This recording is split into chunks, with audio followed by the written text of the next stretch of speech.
নমস্কার, আপনাদের সকলকে স্বাগত জানাই চ্যানেল রূপা মুখার্জিতে। আজকের বিষয় হলো হাইপ। হাইপ নিয়ে অলরেডি বড় বড় ক্রিয়েটারদের অনেক ভিডিও দেখেছেন।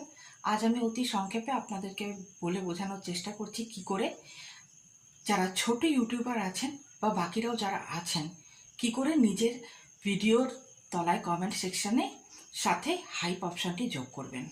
দেখুন, প্রথমে বলে রাখি, যারা ভিডিও করছেন তারা কিন্তু এই বিষয়টা নজর দিচ্ছেন না। হাউ হাউ হাউ হাউ করে এক গাদা কথা বলে যাচ্ছেন কি করে তার চ্যানেলে আপনি গিয়ে হাইপ দেবেন, পয়েন্টস দেবেন, সেটা তাকে খুব ভালো করে বুঝিয়ে দিচ্ছে। কিন্তু অ্যাকচুয়ালিতে যদি তাদের ভিডিওগুলো ছোট ক্রিয়েটারদের জন্য হতো তাহলে তারা এটা শেখাতেন যে কি করে ছোট ক্রিয়েটাররা, আমরা যারা সাধারণ আছি, নতুন যোগদান করেছি, যাদের 1-2 বছর হয়েছে, তারা কি করে নিজেদের কমেন্ট সেকশনের সাথে হাইপ অপশানটা যোগ করব। সত্যি কথাটা হলো এটাই যে হাইপ অপশানটা আমি বা আপনি চাইলে যোগ করতে পারবো না। হ্যাঁ, আমরা ম্যাক্সিমাম আমাদের স্ক্রিনের বাঁদিকে গিয়ে যে ট্রেন্ডিং অপশান আছে সেখানে ক্লিক করে হাইপটা দেখতে পাবো এবং সেখানে প্রথম হাইপে যাওয়া 100টা ভিডিওকে মোটামুটি দেখানো হয়, 5 মিনিট অন্তর ওটা রিফ্রেশ করা হয়। তো হাইপ অপশনকে নিজে নিজে চালু করার কোনো ব্যাপারই নেই। ছোট ক্রিয়েটার, বড় ক্রিয়েটার, মেজো ক্রিয়েটারের এখানে কোনো প্রশ্নই আসছে না। আর হ্যাঁ, অন্য কাউকে হাইপ দিয়ে বেড়ানোর কোনো দরকার নেই।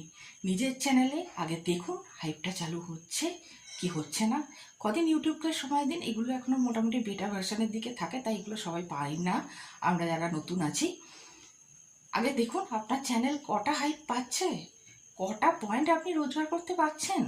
তারা তো মুখে খুব বলে দিচ্ছেন যে সাবস্ক্রাইবার আনার সাথে সাথে হাইপটাও নিয়ে আসার চেষ্টা করুন। বাকিরা কি গরু ঘাসে মুখ দিয়ে চলে? তা তো নয়। সুতরাং ছোট ক্রিয়েটাররাই পরস্পরকে সাহায্য করবে। তারা কোনো কিচ্ছু ছোট ক্রিয়েটারদের জন্য করছে না। কি করে ছোট ক্রিয়েটাররা হামলে করে তাদের ভিডিও দেখেন এবং তাদেরকে হাইপ দেয়, পুরো জিনিসটাই তাই। তাই হাইপ পাওয়ার জন্য ইউটিউবের আগামী ভার্সনের যে আপডেশন আছে সেই পর্যন্ত অপেক্ষা করতে হবে। একটু অপেক্ষা করুন, সকলেই হাইপ পাবেন।